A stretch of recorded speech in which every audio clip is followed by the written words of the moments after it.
Hello friends, I am C वर्धमांडा from अरम institute. आज इस वीडियो में अपन सीए इंटर का मई 2023 की एमटीपी जो फर्स्ट वाली थी उसमें जो इनकम टैक्स के डिस्क्रिप्टिव क्वेश्चंस है उसको सॉल्व करेंगे। इससे पहले मैंने आपको एमसीक्यू के क्वेश्चन सॉल्व करा दिए थे। ये डिस्क्रिप्शन वीडियो डालने में सर थोड़ा सा मुझे टाइम लग गया क्योंकि बीच में आप लोगों का इनकम टैक्स का मैराथन चल रहा था। ठीक है, तो अब फाइनली अपन डिस्क्रिप्टिव क्वेश्चन डिस्कस करेंगे और पूरा इनकम टैक्स का पोर्शन वाइंड अप कर देंगे। ठीक है, फिर उसके बाद अपन जीएसटी की तरफ मूव होंगे, जीएसटी के एमसीक्यू देखेंगे और जीएसटी के डिस्क्रिप्टिव क्वेश्चन। तो चैनल को सब्सक्राइब करना, बेल आइकन प्रेस करना मत भूलना और फ्रेंड्स को शेयर भी करना, ताकि एक अच्छी कंसेप्ट क्लैरिटी होगी, स्टूडेंट की अंडरस्टैंडिंग होगी कि कैसे एग्जाम में प्रोसीड करना है और कैसे सोचना है क्वेश्चंस को। ठीक है, चलो टाइम वेस्ट नहीं करते, स्टार्ट करते हैं सर। आप लोग के डिस्क्रिप्टिव क्वेश्चन देखो sir. First question, mister Samar, a resident individual age 43 years. Sir age हमेशा से काम की थी सर। ठीक है, age 43 years, provide professional services. हाँ, प्रोफेशनल बंदा है sir in the field of interior decoration. His income and expenditure account for the year ended 31 मार्च 2023 इज एज अंडर। देखो भाई क्या क्या दिया हुआ है इसमें। इनकम दी हुई है consultancy charges 58,80,000, interest on provident fund. चलो चलो चलो सर, एक चीज मैं आपको सिखाना चाहता हूँ, ये मेरी टेक्निक है और मैं अपने स्टूडेंट को भी यही बोलता हूँ। सर कभी भी ना क्रेडिट साइड पहले देखा करो। आप बोलोगे वाह सर ये कौन सा लॉजिक है। लॉजिक ये है सर, क्रेडिट साइड में आइटम कम होते हैं। आइटम कम होने का फायदा ये है कि सर यहाँ पर जो कम आइटम होते हैं उनका ट्रीटमेंट जल्दी डिसाइड कर सकते हैं और एक कॉन्फिडेंस भी आता है, ईजी भी होता है। जितने जोल जाल जितनी परेशानी है ना वो आपको डेबिट साइड में दिखेगी सर, क्रेडिट साइड में कभी कुछ नहीं दिखता। तो इसीलिए क्रेडिट साइड बहुत इजी होता है, इसीलिए मैं स्टूडेंट को बोलता हूं हमेशा क्रेडिट साइड से स्टार्ट करो। तो देखो कंसल्टेंसी चार्जेस, इससे हमें कोई दिक्कत नहीं है। Interest on provident fund account, sir ये एग्जेम्प्ट होता है। Sir interest on provident fund account exempt होता है। तो सर अगर ये एग्जेम्प्ट है तो सिंपल सी बात है, जब अपन नेट प्रॉफिट से चालू करेंगे सर तो हम क्या करेंगे, इसको लेस कर देंगे। क्योंकि सर ये इनकम अगर एग्जेम्प्ट है तो बाहर हटाना पड़ेगा ना सर, टैक्सेबल तो नहीं है। अगला देखो, interest on saving bank account. Sir ये टैक्सेबल तो है सर, बट ये आईयूएस में जाता है सर। और अगर आपको याद हो तो आईयूएस के साथ साथ सर इसकी तो आपको डिडक्शन भी मिल जाएगी सर, टीटीए। सर टीटीए इसलिए सर, इस बंदे की एज देखो सर 43 ईयर्स है, अगर 60 प्लस होता तो टीटीबी में चले जाते सर। ठीक है, आगे देखो, interest on national saving certificate, ये 8th इशू किया है for the 3rd year. Sir ये भी यहां नहीं आएगा सर, ये आईयूएस में टैक्सेबल है सर। अच्छा इसकी भी तो डिडक्शन है सर, आपको 80C में डिडक्शन मिलती है। ठीक है, ये अपन चीजें बाजू बाजू में साथ में लिखते जा रहे हैं ताकि आपकी कंसेप्ट क्लैरिटी अच्छी हो। आगे देखो, to employees remuneration and benefit दिया हुआ है सर। ठीक है, ऑफिस एंड एडमिनिस्ट्रेटिव एक्सपेंस दिया हुआ है, जनरल एक्सपेंस है, इलेक्ट्रिसिटी एक्सपेंस है, मेडिकल एक्सपेंस दिया हुआ है, परचेज ऑफ फर्नीचर। मैं अभी आगे पढ़ा तो नहीं हूं बट मुझे इतना जरूर पता है सर, ये परचेज ऑफ फर्नीचर यहां नहीं आएगा, इसका डेप्रिसिएशन आएगा सर। ठीक है, बट आगे पढ़ते हैं सर। डेप्रिसिएशन, सर ये वाला डेप्रिसिएशन तो कभी आता ही नहीं है। डेप्रिसिएशन एज पर बुक्स नहीं होता है सर, डेप्रिसिएशन एज पर इनकम टैक्स आता है। फिर देखो ये देखो देखो देखो, to excess of income over expenditure दिया हुआ है सर 39,43,000। अपन चालू तो 39,43,000 से ही करेंगे। अब मैं आपको कुछ बात सिखाता हूँ सर, कुछ टेक्निक है, कुछ बातें हैं जो मेरे को लगता है सर आपके लिए बहुत ज्यादा जरूरी है जानना। अगर आप ये जानेंगे तो आपसे एग्जाम में क्वेश्चंस अच्छे से बनेंगे। तो मेरी बात ध्यान से सुनना और समझना सर। पहली बात, कभी भी अगर ऐसा कोई क्वेश्चन रहे जिसमें आपको इनकम एंड एक्सपेंडिचर दिया रहा है और लाइन ये दी रहे to excess of income over expenditure, sir आप जब क्वेश्चन सॉल्व करोगे एग्जाम में तो एक चीज का सबसे पहला ध्यान रखना है, सीक्वेंस याद रखना हेड का। मतलब मैं आपको एक एग्जांपल देता हूं, इस क्वेश्चन को पर्टिकुलर नहीं बोल रहा हूं सर, मैं पूरे ऑल टुगेदर बोल रहा हूं। कभी भी अगर कोई क्वेश्चन रहे तो पहले सर सैलरी की इनकम दिखाना, फिर आईएचपी की, फिर पीजीपी, फिर कैपिटल गेन, फिर आईयूएस। कई स्टूडेंट क्या करते पता है, पहले पीजीपी दिखा देते हैं फिर नीचे आईएचपी दिखा देते हैं। सर, ऐसा कैसे होगा सर, पहले आईएचपी आता है फिर पीजीपी आएगा ना सर। ये सीक्वेंस अगर आप अच्छे से नहीं दिखाओगे एग्जाम में तो प्रेजेंटेशन में वो आपके मार्क्स काट देगा। देखो सर, आप एक बात समझो, टैक्स के पेपर में जितना इंपॉर्टेंट आंसर निकालना है उतना इंपॉर्टेंट प्रेजेंटेशन भी है। अगर आप प्रेजेंटेशन अच्छे नहीं रखोगे ना, आधे मार्क्स तो वो वैसे ही काट देगा। ये चीज मेरी बात समझो, ये पहली बात समझ आई। दूसरी बात, जब आपको ये क्वेश्चन में ऐसे लाइन दे टू एक्सेस ऑफ इनकम और एक्सपेंडिचर, आपको भी यही लिख के स्टार्ट करना चाहिए। ठीक है, कई स्टूडेंट इसको नेट प्रॉफिट भी लिख सकते हैं। मैं बोल रहा हूँ नेट प्रॉफिट गलत नहीं है, आप लॉजिकली सही हो, बट लिखो excess of income over expenditure. इससे क्या होगा, क्वेश्चन में जो दिया हुआ है वही अगर आप लिखते हो तो जो आपका चेकर है वो उसको रिलेट अच्छे से करता है। रिलेट अच्छे से करने का फायदा ये होता है सर, वो क्वेश्चन से कनेक्ट करता है आपको। क्वेश्चन से कनेक्ट करने का फायदा ये होता है, उसको ऐसा लगता है कि बच्चे ने जो सॉल्व किया वो क्वेश्चन को कनेक्ट करके किया है, उससे आपके मार्क्स अच्छे बनते हैं। मैं ऐसा नहीं बोल रहा हूं कि अगर आप नेट प्रॉफिट लिख रहे हो तो गलत है, मैं आपको ये टेक्निक बता रहा हूं कि एग्जामिनर की फीलिंग के साथ साथ चलो तो आपको मार्क्स अच्छे मिलेंगे। आप अपनी अलग दुनिया बनाने जाओगे तो मैं ऐसा नहीं बोल रहा हूं कि आपकी दुनिया गलत होगी, पर आपकी दुनिया अगर उसकी दुनिया से मैच नहीं खाएगी ना तो सर टैक्स के पेपर में मार्क्स कट जाते हैं, फिर आपको पता भी नहीं चलेगा मार्क्स कहां कटा, फिर आप बोलोगे सर सब तो सही सॉल्व करके आए थे, मार्क्स कहां काट दिया। आई मेरी बात समझ? तो ये अभी अपन क्वेश्चन पढ़े, अभी तक जितना पढ़े उसके बेसिस में मैं सर एक चीज तो लिख सकता हूं sir, excess of income over expenditure. ठीक है, अगर अब आप इसको पूरे फॉर्मेट से सॉल्व करना चाहो तो सर पूरे फॉर्मेट से भी सॉल्व कर सकते हो सर। मैं अभी आपको एक बार रफ ओवरव्यू फॉर्मेट, पूरे फॉर्मेट पे एग्जैक्ट नहीं जा रहा हूं क्योंकि पूरे फॉर्मेट पे एग्जैक्ट जाएंगे तो बहुत ज्यादा टाइम लग जाएगा सर। बेसिकली सर आपके पास एमटीपी के आंसर्स तो होंगे, फॉर्मेट आप वहां से देख सकते हो, बट अभी मेन फंडा कंसेप्ट समझाना है मेरे को, आपको तरीके सिखाना है सर। तरीके सीख जाओ, फॉर्मेटिंग तो आपको दिख जाएगी सर आंसर्स में भी। ठीक है, तो अभी अपन कंसेप्ट में मेन फोकस करते हैं। तो ये हमारी जो हम निकाल रहे हैं सर, ये हमारी पीजीईपी की इनकम है। अच्छा, एक सबसे बढ़िया प्यारी वाली बात बताता हूं सर, आधे से ज्यादा स्टूडेंट क्या करते हैं पता है, ये पीजीईपी शॉर्ट में लिख के आ जाते हैं। अरे भाई, short forms are not allowed in exams. मेरे स्टूडेंट भी लिखते हैं शॉर्ट फॉर्म। अरे भाई, शॉर्ट फॉर्म नहीं लिखना होता है, आपको पूरा लिखना है, profit and gain from business and profession, और उसके बाद एक्सेस ऑफ इनकम और एक्सपेंडिचर। फिर इसके बाद देखो क्या अमाउंट दी हुई है, 39,43,000। तो देखो सर, ये हो जाएगा 39,43,000। ठीक है, अब इसमें क्या होता है, इसमें आपका एड, ठीक है, एड वाली चीजें और थोड़ी स्पेस देके लेस वाली चीजें, ये दो ही तो आने वाला है सर, उसके अलावा तो और कुछ आएगा नहीं, ऐड और लेस। बट आपको ये चीज ध्यान रखना होता है, एक स्टूडेंट बोलता है सर ऐड और लेस के बीच में गैप कितना छोड़ू, भाई एक अंदाजे से छोड़ दे। आपको सर ट्रांजेक्शन्स पूरे पढ़ के एक बार समझ आ जाएगा कि कितने ऐड लेस के हो सकते हैं। ठीक है, ये एक अंदाजे से होता है। तो चलो, अगर आगे नीचे क्वेश्चन पहले पढ़ लेते हैं, फिर आगे बढ़ेंगे, नहीं तो बहुत गलती हो जाएगी। देखो, the following other information relate to the financial year 22-23, the expenses on employees remuneration and benefit include. भाई देखो किसकी बात हो रही है, कभी भी मेरा तो एग्जाम का ये एक फंड है सर, मैंने अकाउंट से ये चीज डेवलप करी थी and believe me it works for me. मैं क्या करता हूं, पहले इसमें स्टार लगा लेता हूं, स्टार लगाने के बाद सर देखो ये फर्स्ट का ए वाला पॉइंट और बी वाला पॉइंट इस पे कवर हो रहा है, तो मैं क्या करूंगा, यहां पर लिख लूंगा फर्स्ट। इससे मेरे को समझ आ जाएगा सर नीचे फर्स्ट वाला जो एडजस्टमेंट है ना वो इससे रिलेट करता है। तो देखो बार बार मेरे को फिर क्वेश्चन में ढूंढना नहीं पड़ेगा, जब मैं सॉल्व करने जाऊंगा तो मैं तुरंत तुरंत चेक कर पाऊंगा। तो देखो एडजस्टमेंट पहला क्या दिया हुआ है,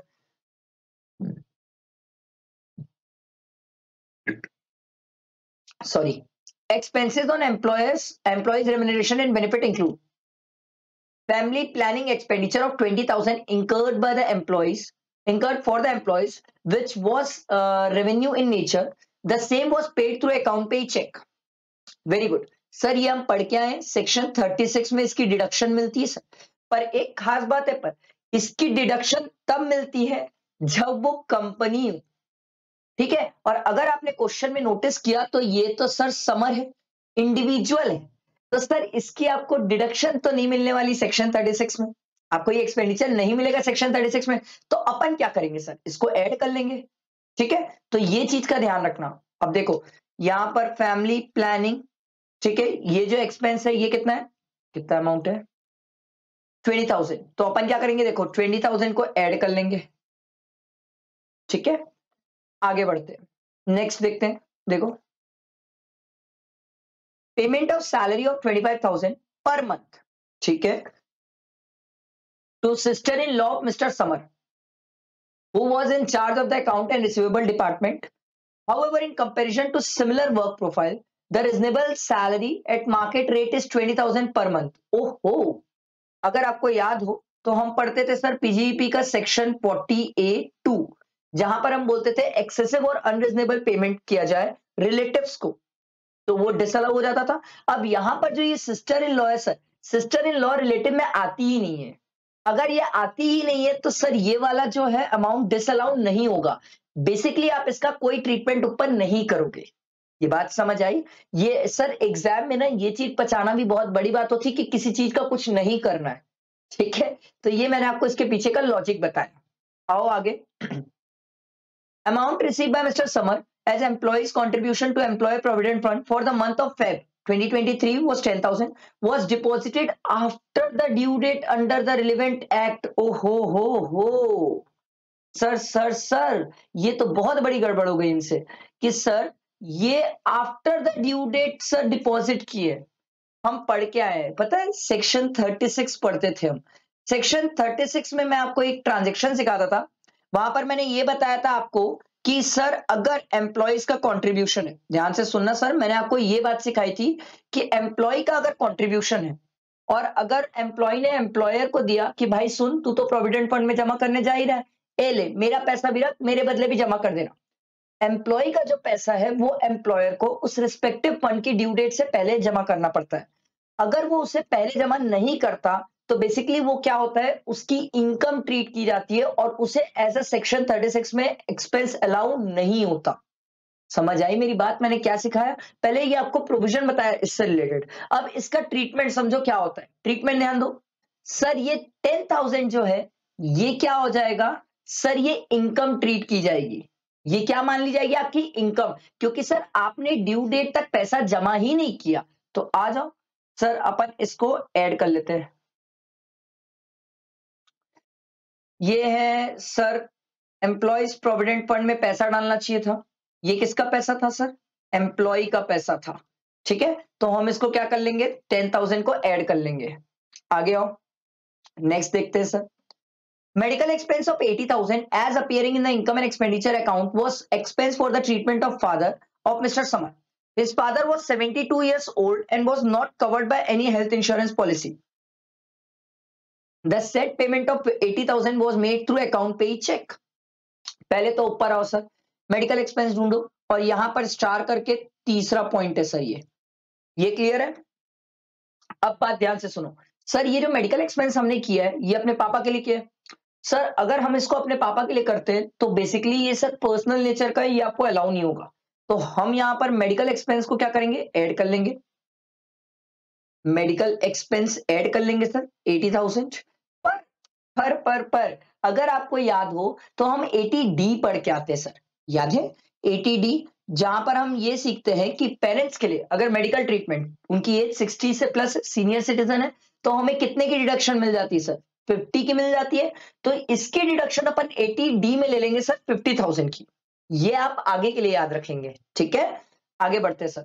नेक्स्ट देखो, general expense as appearing in the income and expenditure include a sum of 25,000 paid to Miss Anjali on 5th January 2023 as commission for securing work for new clients.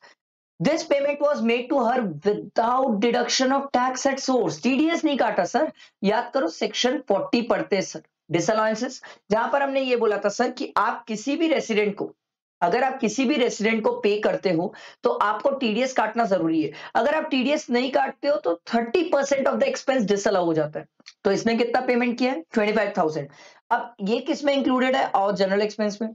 तो भाई ये जनरल एक्सपेंस है, ये 4th number का adjustment है इसमें ये चीज आपको ध्यान रखना है कि सर 25,000 का 30% कितना हो जाएगा सर, 25,000 इसका 30% 7,500 का आपका एक्सपेंस डिसअलाउ हो जाएगा। तो अपन लिख लेते हैं सर, चलो ये भी ऐड हो जाएगा सर। यार इसको क्या हो गया, हाँ देखो यहां पर अपन लिखेंगे सर जनरल एक्सपेंस 7,500 डिसअलाउ। क्यों हुआ सर, क्योंकि टीडीएस नहीं काटा था सर, ठीक है, टीडीएस नहीं काटा था। आओ आगे नेक्स्ट ट्रांजेक्शन देखते हैं। WDV of the depreciable asset as on 1/4/2022 was as follows. Professional books दी हुई है, बुक्स में 40% डिप्रिसिएशन है सर, और कंप्यूटर दिया हुआ है इस पे भी 40% है। तो एक काम करो सर, दोनों में 40-40 निकाल लेते हैं सर। 9 4 36, ठीक, और 35 4 35,000, उसका 40%, ये आ गया सर 14,000। तो ये दोनों का डिप्रिसिएशन तो आपका कितना हो जाएगा सर, ये हो जाएगा 50,000। तो पहले तो सर डेप्रिसिएशन ये वाला जो दिया हुआ है इसका एडजस्टमेंट नंबर है 5, तो सर ये है इसका एडजस्टमेंट नंबर 5, और डेप्रिसिएशन पहले ऐड कर लेते थे। डेप्रिसिएशन क्योंकि एज पर बुक्स तो अलाउ नहीं होता है सर, एज पर बुक्स है ये। तो 90,000 आपने ऐड किया, साथ साथ डेप्रिसिएशन माइनस कर लो सर एज पर इनकम टैक्स। ठीक है, एज पर इनकम टैक्स एक तो आपने सर 50,000 निकाल लिया है। ठीक, आगे देखते हैं। और देखो, क्योंकि फर्नीचर वाला भी तो केस था, याद है ना, ये देखो ये 6 वाला पॉइंट है, ये देखो ये रहा फर्नीचर। इसके लिए अपन 6 नंबर लिख लेते हैं सर।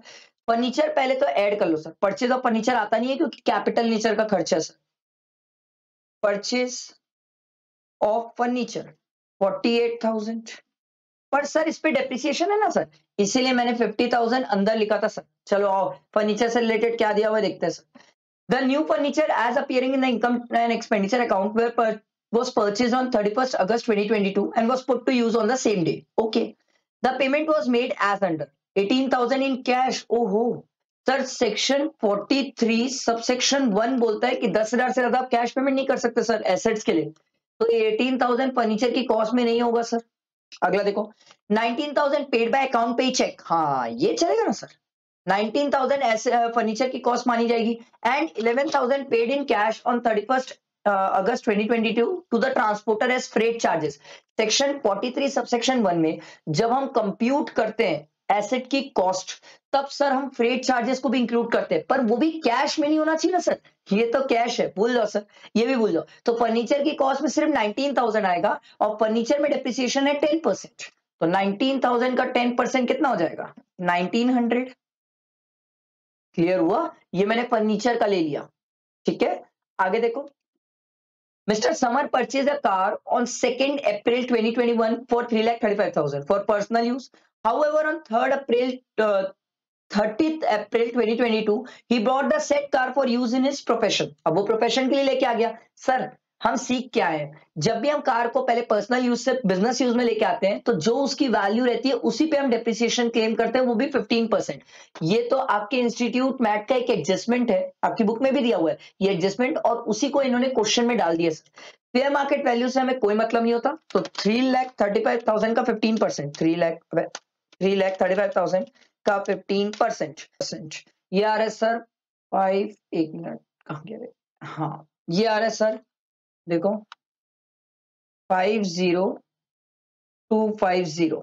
ठीक है, अब अपन टोटल कर लेते हैं सर, प्लस 1900, अरे यार ये क्या हो गया, 1900 प्लस 50,000, तो ये टोटल हमारा जो डेप्रिसिएशन आ रहा है वो 10,2150, ये हमारा डेप्रिसिएशन का ट्रीटमेंट हो गया। अब आ गया हूं, mister summer has made a contribution of 1 lakh in the PPF, PPF में 1 लाख कंट्रीब्यूट किया है, ये 80C में डिडक्शन मिलेगी, काम आएगा।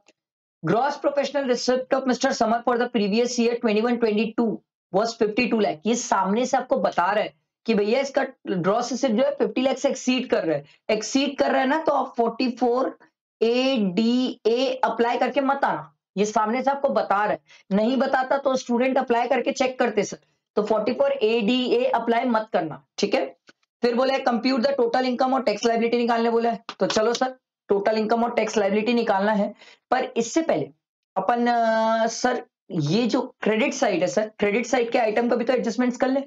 तो यहां पर सबसे पहला है sir interest on PPF, sir देखो ये माइनस हो जाएगा क्योंकि वो तो एग्जेम्प्ट है सर, तो इनकम में आएगा ही नहीं, तो यहां हटा दो सर 60,000।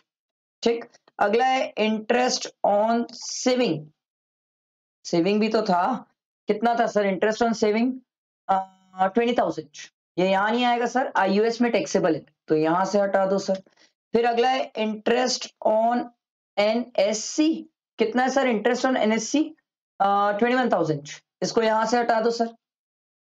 अच्छा, जब यहां से हटाए हो तो हाथों हाथ आईयूएस में लिख भी लो सर, तो आईयूएस में 2 चीजें आ जाएगी sir, interest on saving 20,000, interest on NSC 21,000, ये 2 आ गई आईयूएस में इनकम। मेरे ख्याल से तो और कुछ नहीं बचा, अपन ने बाकी सब चीजों का एडजस्टमेंट्स कर लिया है, तो चलो इसकी पीजीपी की इनकम निकालते हैं। मैं इसको छोटा कर देता हूं ताकि आप लोग भी टोटल, अरे आप लोग भी इसका टोटल कर पाओ। ये क्या हो गया इसको भाई, हाँ चलो सब इसका टोटल करेंगे, करना स्टार्ट करते सर।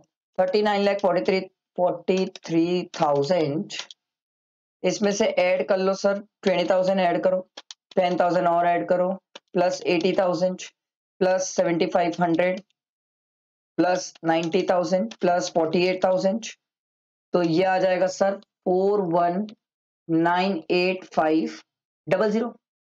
ठीक, लेस कर लेंगे सर 102,150, अबे 2150 डेप्रिसिएशन वाला, माइनस कर लो 60,000, माइनस कर लो 20,000, माइनस कर लो 21,000, ये तो मेरा आ रहा है सर 3,999 नहीं 99,5350।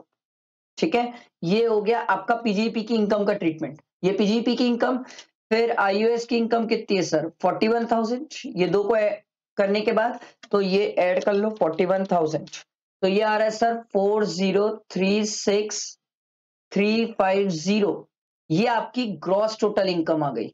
ठीक है, अब माइनस कर लो सर डिडक्शन, डिडक्शन तो खूब सारी है सर। अब डिडक्शन में सबसे पहले 80C वाली डिडक्शन सोचेंगे सर। 80C में एक तो सर एनएससी वाला था, एक पीपीएफ वाला था, ये दो था। और एनएससी वाला कितना था? एनएससी वाला अपन ने देखा 21,000 और पीपीएफ वाला मेरे ख्याल से 1 लाख था। आओ सर, पीपीएफ वाला कितना, ये रहा पीपीएफ वाला सर 1 लाख रुपए था। तो आओ सर, थोड़ा कलर चेंज करते हैं, ये हो जाएगा सर 1,21,000। ठीक है, 1,21,000। और अब आती है 80D की डिडक्शन। 80D में सर पापा का जाएगा मेडिकल का। ठीक है, 80D में उसके बाद हमारा 80TTA था सर, सेविंग बैंक का इंटरेस्ट 10,000, वो भी माइनस हो जाएगा। तो माइनस करो तो हमारी टोटल इनकम आ जाएगी सर। माइनस करते हैं सर, माइनस 1,21,000 माइनस 50,000 माइनस 10,000, तो ये मेरा आ रहा है सर 38,55,350, ये मेरी टोटल इनकम आ गई।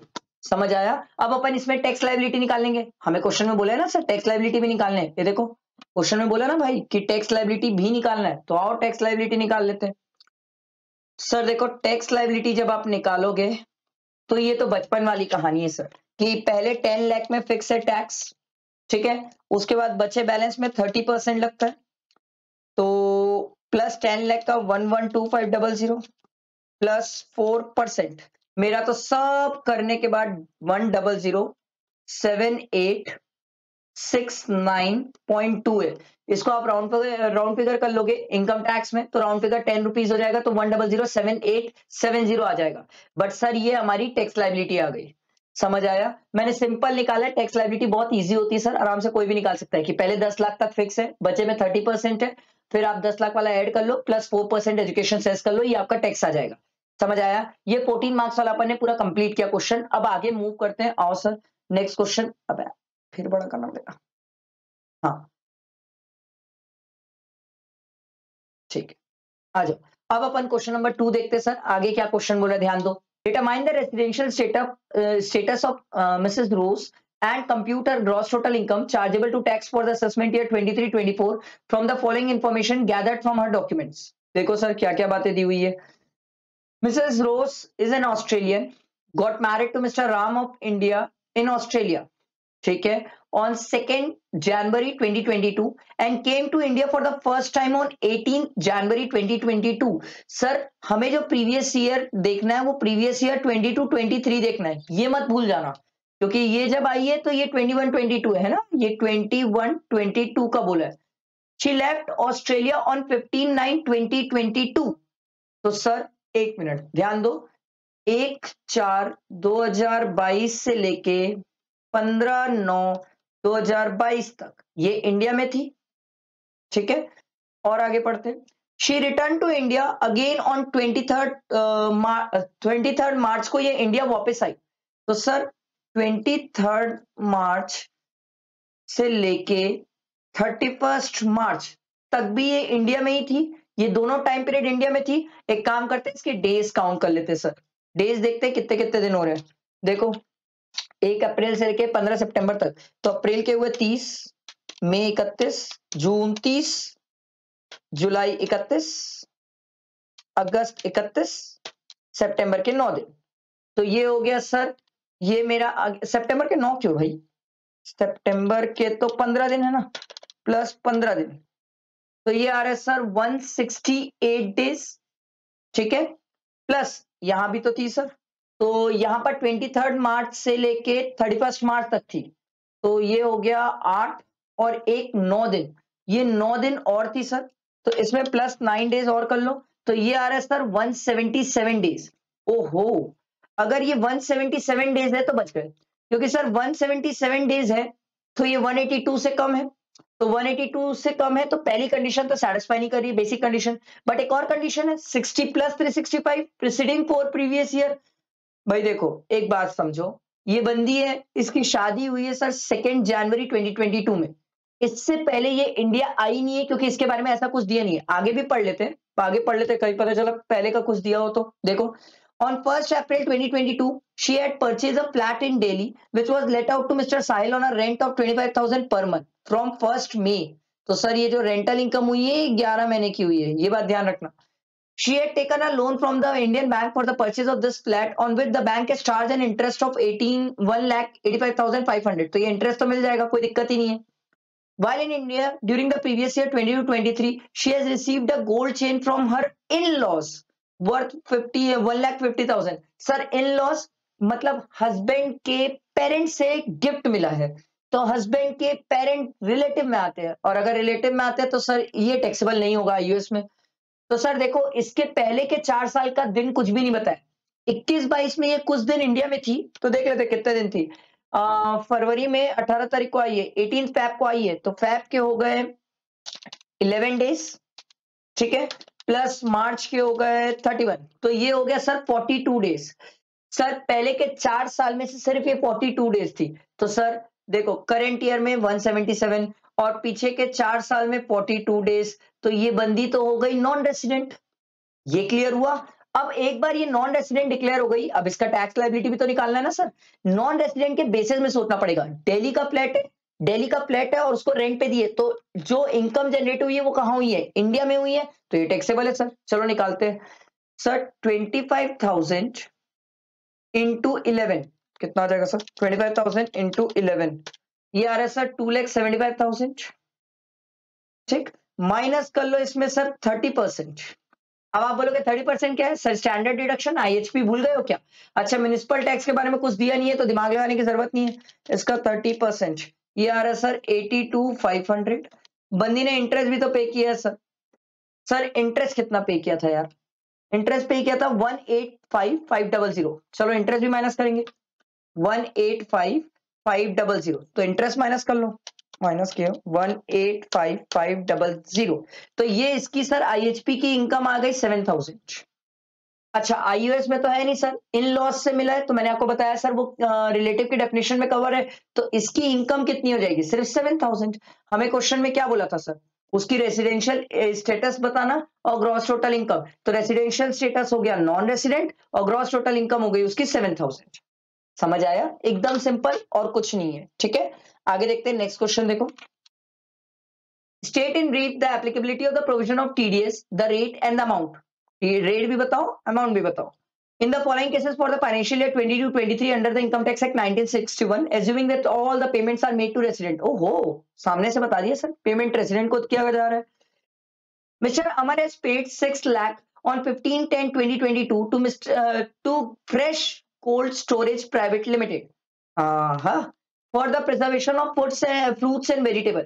सर कोल्ड स्टोरेज को पेमेंट किया है, तो सर 194C एप्लीकेबल है, ये हम पढ़ के आए और मैं बता रहा हूं, ये तो मेरी बुक का भी क्वेश्चन है, मैं अपनी बुक में भी स्टूडेंट्स को ये क्वेश्चन सॉल्व करवा रहा हूं कि सर कोल्ड स्टोरेज के लिए जो पेमेंट करता है वो 194C में फॉल करता है, और 194C में टीडीएस कटेगा सर। अब टीडीएस कितना परसेंट है, 1 की 2, ये डिपेंड करता है किसको पेमेंट कर रहा है, पेमेंट कंपनी को कर रहा है। इंडिविजुअल एचयूएफ होता तो 1%, अदर देन इंडिविजुअल एचयूएफ है तो 2%, तो सर यहां पर 2% टीडीएस की बात है। पर पेमेंट सर टीडीएस की बात तो तब आएगी ना जब अमर का भी टर्नओवर देखोगे आप। He is engaged in the wholesale business of fruits and vegetable in India and having a turnover of 3 crore, बाप रे बाप, सर ये इंडिविजुअल है, इसका टर्नओवर लिमिट से भी एक्सीड 1 करोड़ से ऊपर हो जाता है, तो सर क्या ये बंदा टीडीएस काटेगा? यस, टीडीएस काटने की बात है, कितना परसेंट सर? 2%। तो सिंपल है सर, आप ये कितने का पेमेंट किया सर? 6 लाख का आप 2% करोगे तो आंसर आ जाएगा। Very simple. मैं आपसे ये डिस्कस कर रहा हूं क्योंकि ये तो आपको प्रोविजन लिखना है और 6 लाख का 2% करना है। नेक्स्ट देखो sir, mister Ramu, a salaried individual has paid a rent of 60,000। ओ भाई एक मिनट सुनो, रेंट के केस में सेक्शन 194 आई एप्लीकेबल होता है रेंट पे, पर वो उस इंडिविजुअल और एचयूएफ के लिए एप्लीकेबल होता है जिसका बिजनेस का टर्नओवर या प्रोफेशन का टर्नओवर चेक करते हो। अगर कोई बंदा 194 आई में फॉल नहीं करता तो उसके लिए 194 आई बी जिंदा होता है, याद है ना? आई बी जिंदा होता है, और आई बी ये बोलता है सर कि अगर आपने 50,000 से ज्यादा रेंट पे किया है तो टीडीएस की बात है। तो यहां तो सर आराम से देखो 50,000 से ज्यादा टीडीएस, मतलब रेंट 60,000 है ना, तो अपन 194 आई बी में टीडीएस काटेंगे सर, क्योंकि 50,000 से ज्यादा है। तो सर 60,000 पे आप टीडीएस काटेंगे सर। बहुत सिंपल है, इजी क्वेश्चन था, आराम से हो सकता है। ठीक, नेक्स्ट मूव करते देखो।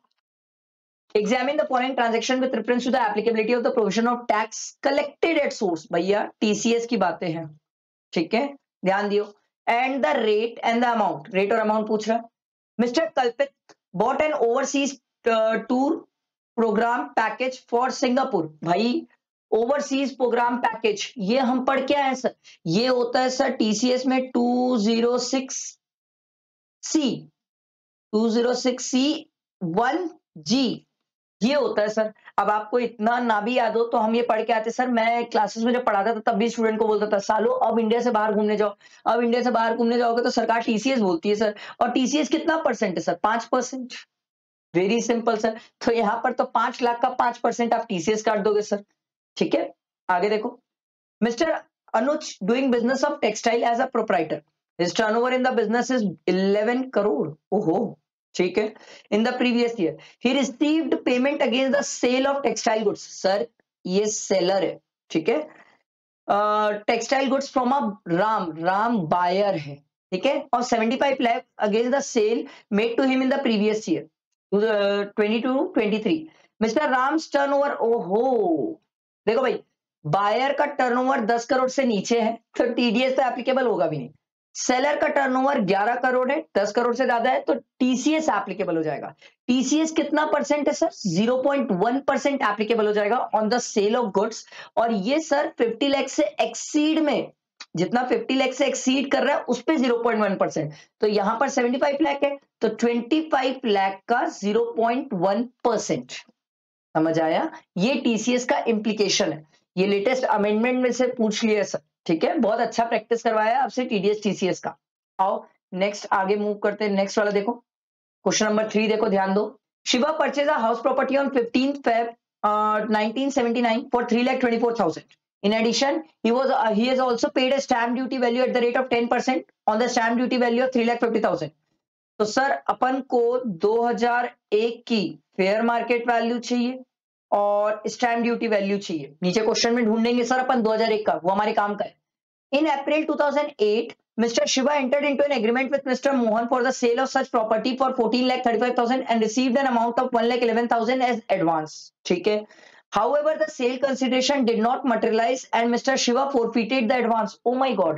सर हम सीख के आए हैं कि 1/4/2014 के पहले अगर एडवांस मनी फोरफीट हो रहा है तो सर ये जो होता है ये कॉस्ट में से रिड्यूस हो जाता है। तो सर 1 लाख जो 11,000 है ये वाली अमाउंट, ये सर अप्रैल 2008 की है तो ये कॉस्ट में से रिड्यूस हो जाएगी। ध्यान रखियो सर, काम की चीज है, ठीक है। हाउएवर, ठीक है, उसके बाद इन मई 2015 की बात है, he again entered into an agreement for sale of said house for 20,25,000 to Dipshika and received 1,51,000 as advance. However, Dipshika did not pay the balance amount and Mr. Shiva forfeited the advance. ओ भाई देखो, फिर ये 1,51,000 advance money forfeit है, but आप ध्यान दो तो sir ये 1/4/2014 के बाद की है, तो ये वाली जो टैक्सेबिलिटी आएगी ये आईयूएस में चल जाएगी सर, एडवांस मनी फोरफीटेड, ठीक है। आगे देखो। In August 2015, Mr. Shiva constructed the first floor by incurring a cost of 3,90,000. Okay, ये आपकी cost of improvement है सर। अब बेसिकली लॉन्ग टर्म ही होगा, जब बेचेगा तो लॉन्ग टर्म ही होगा सर, क्योंकि 1979 की प्रॉपर्टी है। On November 15, 2022, Mr. Shiva entered into an agreement with Mr. Manish for the sale of such house for 30,50,000 and received an amount of 1,50,000 as advance through an account pay check. Oh, sir, account pay check ये हमारे काम की चीज होती है. Mr. Manish paid the entire sum and Mr. Shiva transferred the house to Mr. Manish on Feb 2023. ठीक है. Mr. Shiva has paid a brokerage of 1% of the sale consideration. Sir, sale consideration तो यही है. इसका 1% ये broker to the broker पे किया on 1 April 2001 fair market value इसी का तो वेट कर रहे थे सर हम 11,85,000 और स्टैम्प ड्यूटी वैल्यू कितनी ओहो हमने सीख के आया था sir cost of fair market value दोनों में विच एवर इज हायर तो हमारी कॉस्ट तो सर 3,25,4,000 है फेयर मार्केट वैल्यू बहुत ज्यादा है ठीक फिर हमने इसमें ये भी पढ़ा था आगे but restricted to stamp duty value कितनी है 10,70,000 तो सर आपके लिए जब हम कैपिटल गेन निकालेंगे भाई तो सेल कंसिडरेशन तो ठीक है माइनस कर लेंगे इसमें से एक्सपेंस और उसके बाद ये आ जाएगा आपका नेट सेल कंसिडरेशन इसमें माइनस करोगे इंडेक्स कॉस्ट ऑफ एक्विजिशन लेने के टाइम ध्यान दो इंडेक्स कॉस्ट ऑफ एक्विजिशन लेने के टाइम 10,70,000 लोगे पर 10,70,000 माइनस जो एडवांस मनी फोरफिटेड था कितना अमाउंट था यार ये था सर 1,11,000 ये भी तो माइनस करोगे ना सर ये 1,11,000 ठीक है नहीं यही तो था ना 1,11,000 हाँ ठीक है 1,11,000 तो ये इसमें से माइनस हो जाएगा सर तो ये आ जाएगा 10,70,000 माइनस 1,11,000 तो ये आ रहा है सर 959,000 अपन जब इंडेक्सेशन करने जाएंगे ना सर तो इसी अमाउंट का इंडेक्सेशन करेंगे ये ध्यान रखने वाली बात है आगे देखते हैं further the valuation as per stamp duty value of such house on 15th November sir 15 नवंबर कौन सी डेट है देखो भाई 15 नवंबर ये रही सर वो है डेट ऑफ एग्रीमेंट वाली और सर 25 जो दिया हुआ है 25 रजिस्ट्री वाली डेट है भाई ने चेक से पेमेंट किया एग्रीमेंट वाले दिन तो हम क्या करेंगे sir stamp duty value agreement वाले दिन की लेंगे तो हमारे लिए कितनी काम की है 39 लाख अब इसने कितने में ट्रांसफर किया 30,50,000 तो मैंने आपको एक चीज सिखाई थी सर आप क्या करो चुपचाप सेल कंसिडरेशन 30,50,000 इसमें आप 10% ऐड करो कितना आ रहा है 30,50,000 प्लस 10% ये आ रहा है सर 33,55,000 ठीक अब आप क्या करो स्टैम्प ड्यूटी वैल्यू लिखो सर वो है 39 लाख क्या इसके बीच में फॉल हो रही है नहीं सर इसके बीच में ये कवर नहीं हो रही है तो जो हमारी स्टैम्प ड्यूटी वैल्यू है ना सर 39 लाख यही हमारा सेल कंसिडरेशन हो जाएगा लो भाई आपको सेल कंसिडरेशन तो मिल गया 39 लाख अच्छा एक्सपेंसेस 1% ब्रोकरेज था और ये गलती मेरे स्टूडेंट तो करते हैं बाकी मेरे को दुनिया का नहीं पता बट मेरे स्टूडेंट करते हैं 1% ऑफ द सेल कंसिडरेशन कितना है सर 30,50,000 उसका 1% लेना अबे 39 लाख का मत ले लेना बहुत बड़ा लोचा हो जाएगा 30,50,000 का 1% ये ना हाँ 1% ये आ रहा है सर 30,500 इसको माइनस कर लो 39 लाख में से ये मेरा आ जाएगा सर 38,69,500 ये आ गया ठीक अब इसका इंडेक्सेशन कर लेते हैं सर तो इंडेक्सेशन कैसे करेंगे सर 9,59,000 इंटू 331 क्योंकि 22-23 में सेल किया है डिवाइडेड बाय 100 तो ये 959,000 इंटू 331 डिवाइडेड बाय 100 ये आ रहा है सर मेरा तो आ रहा है कितना आ रहा है 31,74,290 ठीक अच्छा कॉस्ट ऑफ इंप्रूवमेंट भी तो है sir index cost of improvement sir आपको कैसे याद आया सर ये तो दिया है ना बोला तो था भाई बेचारा अगस्त 2015 में कंस्ट्रक्ट किया प्लस फ्लोर 3,90,000 में तो आओ सर 3,90,000 इंटू 331 डिवाइडेड बाय भाई 15-16 का देखना पड़ेगा सर नीचे दिया है क्या ये दिया है सर 254 आ जाओ 254 तो ये अपन ले लेते हैं 3,90,000 इंटू 331 डिवाइडेड बाय 254 ये आ रहा है सर 50,822,8 ठीक है अब अपन क्या करेंगे सर माइनस कर लेंगे तो हमारा कैपिटल गेन और कुछ तो नहीं बचा है ना सर नहीं आपसे तो कैपिटल गेन ही पूछा है आओ भाई कैपिटल गेन निकालते हैं तो अरे यार ये छोटा, हाँ सर अब देखो इसमें से माइनस करते हैं 3869,500 माइनस 3174290, अरे 4290 माइनस 508228, ये है सर 186,982। इतने का सर आपका लॉन्ग टर्म कैपिटल गेन आ गया। समझ आया? Very easy question, simple question, मस्त क्वेश्चन, स्टूडेंट के सीखने लायक। कैपिटल गेन एक अच्छा रिवीजन है, प्रैक्टिस है सर। ये आपको कैपिटल गेन की बड़ी प्यारी सी प्रैक्टिस करा देता है ताकि स्टूडेंट के कैपिटल गेन के कंसेप्ट और फंडे जो है वो बहुत अच्छे से क्लियर हो जाए और स्टूडेंट को कैपिटल गेन में कोई दिक्कत ना है, क्योंकि कैपिटल गेन मेरे हिसाब से तो बहुत ईजी होता है एग्जाम के लिए, और स्टूडेंट इसको सही करे मेरे हिसाब से एग्जाम में जरूरी है सर। ठीक है, क्योंकि बहुत ईजी टॉपिक है यार कैपिटल गेन, इस पे गलती ना करियो, ये स्कोरिंग होता है। ठीक है, अगला देखो sir, Mr. Sonu, General Manager of Econ Limited, Delhi, furnishes the following particular for the financial year 20 to 23. Salary दी हुई है 46,000. Okay. Value of medical facility in a hospital maintained by the company. ओहो, ये तो exempt होता है। ठीक है। Rent accommodation owned by the company. Owned by the company, बंदा दिल्ली का है, 25 लाख से ज्यादा पॉपुलेशन होगी सर, तो कितना परसेंट? 15%। ठीक है, अब 15% ऑफ सैलरी लिया जाता है। अब यहाँ पर सैलरी में बहुत सारी चीजें आती है, तो मैं कभी भी स्टूडेंट को एक रिकमेंडेशन करता हूं कि कभी भी सैलरी के क्वेश्चन में रेंट्री अकोमोडेशन पहले मत निकालो, क्योंकि नीचे अलाउंसेस भी तो दिए हो सकते हैं और वो अलाउंसेस भी सैलरी में आते हैं सर। जब अपन रेंट्री अकोमोडेशन का कंपटीशन करेंगे 15%, तो एक बार नीचे चेक कर लेते हैं, पता चला नीचे कोई अलाउंसेस हुआ तो गड़बड़ हो जाएगी ना। तो इसलिए एक काम करते हैं, कुछ कुछ चीजें लिखते भी जाते हैं। ठीक है, तो अपन पहले तो लिख लेते हैं sir basic salary. Basic salary कितनी है भाई की? बेसिक सैलरी है 46,000। ठीक है, ठीक, अच्छा, ये 46,000 इसकी बेसिक सैलरी है, तो 46,000 इंटू 12 कर लो, कितना आ जाएगा सर? 46,000 इंटू 12, ये आ रहा है सर 5,52,000। बेसिक तो आ गया सर, मेडिकल आएगा नहीं, एग्जेम्प्ट है क्योंकि, ठीक है, ये तो आएगा नहीं, एग्जेम्प्ट है। उसके बाद देखते हैं नेक्स्ट, रेंट्री अकोमोडेशन में अभी रोक के रखा हूं सर, बाद में करूंगा, पहले और चीजें देख लेता हूं। हाउसिंग लोन दिया हुआ है 6 lakh on 1/4/2018 at the rate of 6%। No repayment has been made during the year, thank you.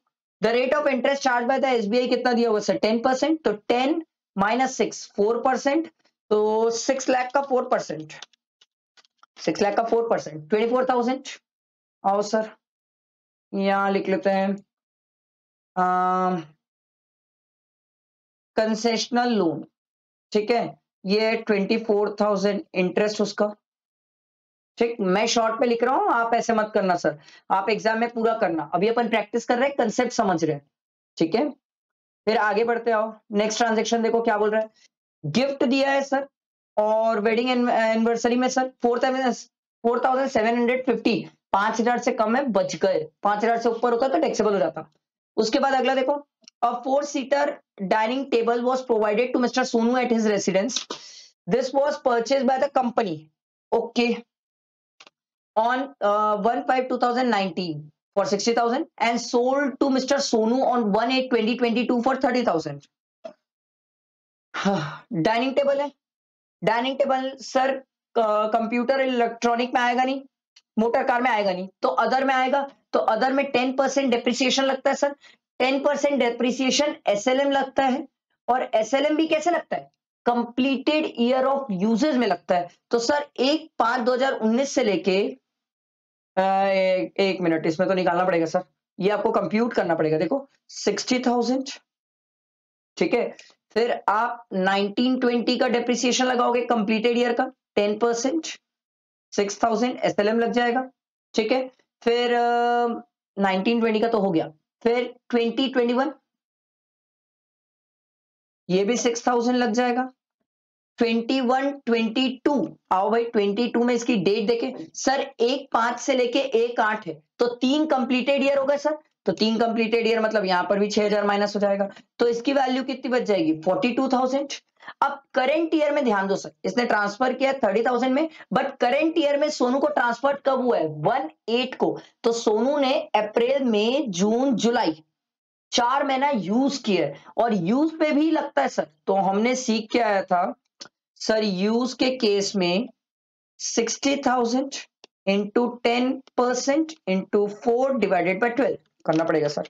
60,000 into 10% into 4 divided by 12, ये मेरा आ रहा है सर यूज का 2,000, ठीक है, और फिर ट्रांसफर भी तो किया है, और ये अपन टेबल की बात कर रहे हैं सर, ठीक है। तो ट्रांसफर किया है कितने में सर, 30,000 में, तो आप ये 30,000 माइनस कर दो, तो 12,000 आ जाएगा taxable value of perquisite. Transfer के केस में सर 12,000 टैक्सेबल। समझ आया? ये मैंने क्या किया, आगे बढ़ते हैं सर क्वेश्चन में, आओ। Personal purchase through credit card provided by the company amounting to ₹10,000 was paid by the company. No part of the amount was recovered from Mr. Sonu. Credit card वाला है सर, ये तो टैक्सेबल है sir, आंख बंद करके टैक्सेबल है sir. ये क्रेडिट कार्ड 10,000, ये टैक्सेबल है सर, ठीक। उसके बाद अगला देखो, अब Maruti Suzuki car which was purchased by the company on 16/7/2019 for 2,50,000 was sold to Mr. Sonu on 14/7। अरे बब्बा, 16/7 से 14/7 में आप देखोगे तो यहां पर सर कंप्लीटेड ईयर तो 2 ही साल हुआ ना सर, और कार के केस में 20% डेप्रिसिएशन है और WDV है ना, SLM नहीं है, ठीक। तो ये बात का ध्यान रखना, यहां पर 16 की डेट थी, यहां 14 हो गया, इसीलिए 2 कंप्लीटेड ईयर है। तो इसमें भी आपको कंप्यूट मेहनत तो करनी पड़ेगी सर। मेहनत कैसे करनी पड़ेगी सर, 2,50,000, इसका 20% है 50,000, ये आप माइनस कर लो 2 लाख रुपीस। ये हम कब का डेप्रिसिएशन माइनस किया पता है, ये हमने 1920 का माइनस किया है। अब अगला है सर, इसका 20% फिर कर लो सर, 20% कितना हो जाएगा 40,000, ये आ जाएगा सर 2021 का, तो ये आ जाएगा 1,60,000, ठीक है। तो 1,60,000। अच्छा, इसने ट्रांसफर कब किया कार, सर ये कार ट्रांसफर कर रहा है सर 14/7/2022 को, ठीक है। तो 14/7/2022 को कार ट्रांसफर कर रहा है 80,000 में, ठीक। तो बचा 80,000 क्या आ जाएगा, टैक्सेबल, ये आ जाएगा टैक्सेबल। तो सर इसको लिखते हैं, सरकार के केस में 80,000 वो ट्रांसफर वाला टैक्सेबल। अच्छा, कार को यूज भी तो किया है सर करंट ईयर में, यूज कितने दिन किया है देखो सर, ये देखो, ये 14/7 को ट्रांसफर हो रहा है ना, तो अप्रैल मई जून जुलाई अगस्त, भाई ये कार को यूज भी तो कर रहा है ना, समझो मेरी बात। तो देखो क्वेश्चन में जब बात आती है सर कि कार का भी तो यूज देखना चाहिए, नहीं सर, इस क्वेश्चन में कार का यूज आपको देखना नहीं पड़ेगा। कारण ये है कि सर कार में ऐसा कहीं लिखा नहीं है कि प्रोवाइडेड, यहां पर टेबल के केस में देखो प्रोवाइडेड लिखा हुआ था, कार के केस में नहीं लिखा है, इसलिए आपको देखना नहीं पड़ेगा। तो कार के केस में ये सिंपल आपका जो 80,000 है वही 80,000 आएगा, यूज वाला कुछ भी नहीं आएगा। आई बात समझ, ठीक है। आगे मूव करते चलो, आओ नेक्स्ट, आगे देखो क्या दिया हुआ है, other income receive by the assessee. Sir ये अदर इनकम दी हुई है, ये बात का मैटर है, अभी रेंट फ्री एकोमोडेशन निकालना है सर, क्योंकि अब हमने देख लिया नीचे क्वेश्चन में कहीं पर भी अलाउंसेस वगैरह कुछ नहीं है, तो 15% ऑफ सैलरी, अब rent free accommodation 15% of salary. अब यहां पर तो सैलरी मतलब बेसिक ही आएगा सर, तो 5,52,000 का 15% निकालना पड़ेगा सर, ठीक है, ये इसका निकालना पड़ेगा 5,52,000, इसका 15%, ये आ रहा है सर 82800, यही आ रहा है सर 82800, और कुछ तो दिया नहीं है ना, और कुछ नहीं दिया है, अरे ये बड़ा क्यों नहीं रहा है, ठीक है। तो सर रेंट्री एकोमोडेशन आपका 82800, तो ये आपका सैलरी की इनकम में तो आ गए, सैलरी की इनकम में इसके अलावा कुछ नहीं है, तो आप इससे सर सैलरी की इनकम निकाल सकते हो, ग्रॉस सैलरी निकालते हैं सर, ऐड करते हैं, चलो आप लोग भी ऐड करो, मैं भी ऐड करता हूं sir, 5,52,000 plus 24,000 plus 2,000 plus 12,000 plus 10,000 plus 80,000 plus 82,800, मेरा आ रहा है सर सैलरी इसकी, ये आ रही है सर देखो 7,62800 gross salary, minus standard deduction भी तो करोगे सर अंडर सेक्शन 16 50,000 की, तो ये 50,000 की डिडक्शन करने के बाद कितना आ रहा है देखो सर, माइनस 50,000, तो ये आ रहा है सर 7,12800, ये इनकम फ्रॉम सैलरी है सर, ये सैलरी की इनकम है, बट और अदर इनकम भी तो दी हुई है एसएससी की, वो भी देखना पड़ेगा सर। अदर इनकम दी हुई है सर 5000, ये आईयूएस में जाती है। एफडी की income, income from specified mutual fund, ये भी आईयूएस में जाएगी सर, ये दोनों आईयूएस। Interest on bank fix deposit of a minor married daughter, sir ये भी आईयूएस में टैक्सेबल है, बट इसमें आपको 1500 रुपए की एग्जेम्पशन मिल जाएगी, माइनर है ना बच्चे के केस में, तो 1032 में आपको एग्जेम्पशन मिलती है सर, 1032 में 1500 की एग्जेम्पशन मिल जाती है। तो ये 5000 प्लस 3 8000, 8000 प्लस 1500, 8000 प्लस 1500, तो आईयूएस की इनकम इसकी आ जाएगी 9500। एक काम करते हैं, यहां लिख लेते हैं ना सर, आईयूएस की इनकम इसकी आ रही है 9500, तो इसको मोटा कर लेते हैं, अच्छा नहीं लग रहा है। 9500 इसके आईयूएस की इनकम आ गई, तो ये दोनों को ऐड कर लो, प्लस 712800, ये आ रहा है सर 722300, ये आपकी ग्रॉस टोटल इनकम आ गई, माइनस डिडक्शंस, अगर दी हुई है क्वेश्चन में तो आओ ढूंढते हैं डिडक्शन। देखो sir, contribution to LIC premium दिया हुआ है 1 लाख, इसकी आपको मिल जाएगी सर, ठीक है। पीपीएफ में पैसा डाला है 40,000, ये भी मिल जाएगा आपको। टोटल इनकम निकालने बोला है, टैक्सेबल इनकम, तो 1,40,000 अपन माइनस कर लेते हैं सर, इसमें से 1,40,000 की डिडक्शन माइनस कर लेते हैं, माइनस 1,40,000, तो ये आ रहा है सर 582300, ये इसकी टोटल इनकम आ गई सर। टैक्सेबल इनकम भी यही है, इसी पे आप टैक्स निकालते हो, हमको टैक्स निकालने नहीं बोला है, हम बच गए, नहीं तो हमको टैक्स भी निकालना पड़ जाता। आया समझ? सिंपल इजी क्वेश्चन था ये, हमने थर्ड वाला क्वेश्चन कंप्लीट किया। अब आओ सर फोर्थ क्वेश्चन देखते हैं, ध्यान दो सर फोर्थ क्वेश्चन पे। Mister Rakesh furnishes you the following information for the financial year 22-23, loss from speculative business, profit from speculative business. Sir ये दोनों आपस में एडजस्ट हो जाएंगे, और लॉस फ्रॉम स्पेक्युलेटिव बिजनेस जो बचेगा वो किसी और से एडजस्ट होता नहीं है, कैरी फॉरवर्ड हो जाएगा। तो 45,000 का स्पेक्युलेटिव बिजनेस का लॉस कैरी फॉरवर्ड कर देंगे, ठीक है। आगे देखो, interest on borrowing in respect of self occupied house property, maximum 2 lakh मिलता है, भले ये 3,18,000 है, but maximum 2 lakh he interest upon claim कर सकते हैं, और 2 लाख का ही लॉस आएगा सेल्फ ऑक्यूपाइड प्रॉपर्टी के केस में। तो ये 2 लाख का जो लॉस है, इसको अपन लेटर ऑफ प्रॉपर्टी की इनकम से एडजस्ट कर लेंगे, तो अभी भी हमारे पास 80,000 का लॉस है, ठीक है, काय का, आईएचपी का बचा है ना। Presumptive income from trading and manufacturing business under section 44 AD, ठीक है, बिजनेस इनकम है इसकी। सैलरी, ओहो सैलरी भी दिया है, ठीक है। Interest on PPF deposit, sir ये तो एग्जेम्प्ट होता है, दिमाग ही क्यों लगा रहे हो। Long term capital gain on sale of vacant site दिया हुआ है, ठीक है। Brought forward business loss, sir ये 1 लाख बिजनेस इनकम से एडजस्ट हो जाएगा, तो बिजनेस में आपका कुछ आएगा ही नहीं, nil. Donation to charitable trust registered under 12 AB and approved under section 80G, ओहो ये आपसे ये भी चेक कर लिया सर, 80G क्वालिफाइंग लिमिट के साथ और 50% वाली क्राइटेरिया में ये, ठीक है। कंप्यूट द, आपको टोटल इनकम बोला है, and show the losses to be carry forward, क्या लॉसेस कैरी फॉरवर्ड करना है ये भी बताना है, तो सिंपल सी बात है सर।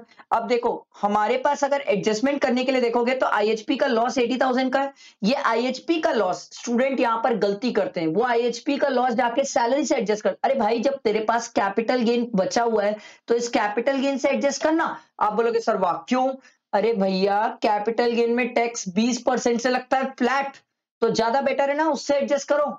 सर वो स्पेशल नेचर का है, उसमें ज्यादा टैक्स है तो उससे एडजस्ट करो, सैलरी में तो स्लैब लगता है ना, तो अपन एक काम करते हैं, सिंपल सी बात है, देखो इसका तो आपको मैंने समझा दिया, स्पेकुलेशन का कैरी फॉरवर्ड कर लोगे, आईएचपी का लॉस यहां पर एडजस्ट हो जाएगा, बिजनेस इनकम आई नहीं रही है क्योंकि बिजनेस का लॉस से आप एडजस्ट कर लोगे सैलरी की इनकम, तो भैया देखो यहां पर क्या क्या आने वाला है, सैलरी आने वाला है 5,25,000, इसमें आप माइनस कर लो 50,000, सैलरी दिया हुआ ना, सैलरी फ्रॉम दिया हुआ है ना, तो 50,000 कंप्यूटेड नहीं है सब, तो माइनस करो 5,25,000 माइनस 50,000, ये आ रहा है सर 4,75,000, ठीक है। ये इनकम फ्रॉम सैलरी आ गई।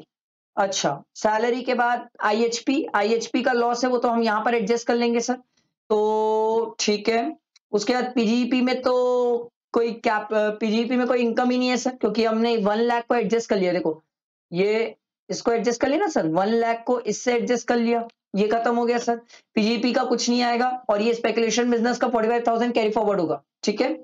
और पीजीपी हो गया। उसके बाद कैपिटल गेन लिख लेते सर। चलो भाई, कैपिटल गेन की कहानी है कि सर 1,25,000 है, उसमें आईएचपी का लॉस 80,000 का एडजस्ट कर लोगे तो ये कितना आ जाएगा, 1,25,000 माइनस 80,000, ये आ जाएगा सर 45,000 कैपिटल गेन में, ठीक है। आगे देखते हैं सर। उसके बाद हमारे पास कैपिटल गेन के बाद आईयूएस की इनकम बचती है, तो आईयूएस में तो ये सर वैसे भी पीपीएफ वाला एग्जेम्प्ट है तो कुछ आना नहीं है सर। बाकी सब एडजस्टमेंट तो हमने कर लिया, ये डोनेशन का ट्रीटमेंट लास्ट में होगा। तो सर 4,75,000 को 45,000 में ऐड कर लो तो इसकी आ जाएगी इनकम 5,20,000, ये इसकी ग्रॉस टोटल इनकम है। और इसमें माइनस कर लो सर डिडक्शन। अब जब डिडक्शन माइनस करने जाओगे एटीजी वाली तो यहां बवाल है सर, क्योंकि 5,20,000 में से जो कैपिटल गेन वाली अमाउंट है उसमें कोई डिडक्शन मिलती नहीं है, तो फिर माइनस करने के बाद कितना आ जाएगा सर 4,75,000, ठीक है। ये आपकी एडजस्टेड ग्रॉस टोटल इनकम आई है। इसका 10% ले लो सर, 10% आ जाएगा 47,500, ये आपकी क्वालिफाइंग लिमिट आई है। इसका 50% आपको अलाउ है, तो 47,500 का 50% ये आ रहा है सर 23,750, इतना ही मिलेगा। भले इसने कितना कंट्रीब्यूट किया है, इसने 60,000 का डोनेशन दिया है, बट मिलेगा कितना सर 23,750, तो ये आप माइनस कर लो सर 23,750, ये माइनस किए 5,20,000 में से, तो ये आ जाएगा सर 4,96,250। समझ आया? सिंपल क्वेश्चन, इजी क्वेश्चन था, आराम से समझ आया। ये हमारा sir set on set off का क्वेश्चन था, इजी क्वेश्चन, ठीक है। अगला देखो sir, mister Om has gifted a house property valued at 50 lakh to his wife Uma, who in turn has gifted the same to Pallavi, their daughter-in-law। अच्छा, wife को दिया without adequate consideration ही नहीं लिया, तो क्लबिंग हो जाएगी सर। तो ये जो रेंटल इनकम होने वाली है सर पल्लवी को, जो इनडायरेक्टली ट्रांसफर हुए डॉटर इन लॉ को, तो ये क्लबिंग हो जाएगी सर 25,000 की। और किसके हाथ में होगी पता है? ओम के हाथ में, क्योंकि ओम ने भी तो वाइफ से कंसिडरेशन लिया ही नहीं था सर, विदाउट कंसिडरेशन वाइफ को ट्रांसफर किया था। तो 25,000 इंटू 12 कर लो, ये कितना आ जाएगा सर 25,000 इंटू 12 3 लाख, ठीक है। और माइनस कर लो 30% 90,000, तो ये 2,10,000, 2,10,000 ओम के हाथ में क्लब हो जाएगा सर, ठीक है। Compute the total income of Om, तो ओम के हाथ में क्लब हो जाएगा, पल्लवी के हाथ में कुछ भी टैक्सेबल नहीं है sir. Will your answer be different if the said amount was gifted to son? भाई अगर सन को गिफ्ट हो रहा है तो उस केस में क्लबिंग नहीं होती है, सन के केस में क्लबिंग नहीं होगी, ये सन्स वाइफ के केस में क्लबिंग होती थी, ठीक है। Simple easy. Mr. Ram furnishes his return of income for the assessment year 23-24 on 27-2022. Due to missing information for payment of tax and return of income, the assessing officer considered it defective. ओहो sir, defective return याद है 15 days का time period होता था sir defective return ठीक करने के लिए। अगर आप 15 डेज के अंदर ठीक नहीं करते थे तो ये मान लिया जाता कि आपने रिटर्न फाइल ही नहीं करी है, तो वो आपसे कॉन्सिक्वेंसेस पूछा। और रेमेडीज क्या अवेलेबल है सर? असेसिंग ऑफिसर चाहे तो आपको टाइम पीरियड प्रोवाइड कर सकता है, आपको छूट दे सकता है, आपके कंडोन कर सकता है डिले को कि चल भाई गलती हो गई कोई बात नहीं, बट आपको उस केस में भी रिटर्न जो डिफेक्टिव है उसको करेक्ट करना पड़ेगा before the assessment is completed. तो ये तो थियोरेटिकल क्वेश्चन है सर, बहुत सिंपल था। ये मैंने आपका इनकम टैक्स का एमटीपी पूरा कंप्लीट कराया है, अब इसके बाद जीएसटी करेंगे। आई होप आपको मेरे से बहुत अच्छे से समझ आया होगा। अगर पसंद आया तो लाइक करना, मुझे भी मोटिवेशन मिलेगा, और फ्रेंड्स को भी शेयर करना, इससे सबका फायदा भी होगा, ठीक है। चलो साथ बैठ के पढ़ेंगे, साथ बैठ के प्रिपेयर करेंगे, आगे का भी करेंगे, ठीक है। चलो अभी के लिए सबको थैंक यू।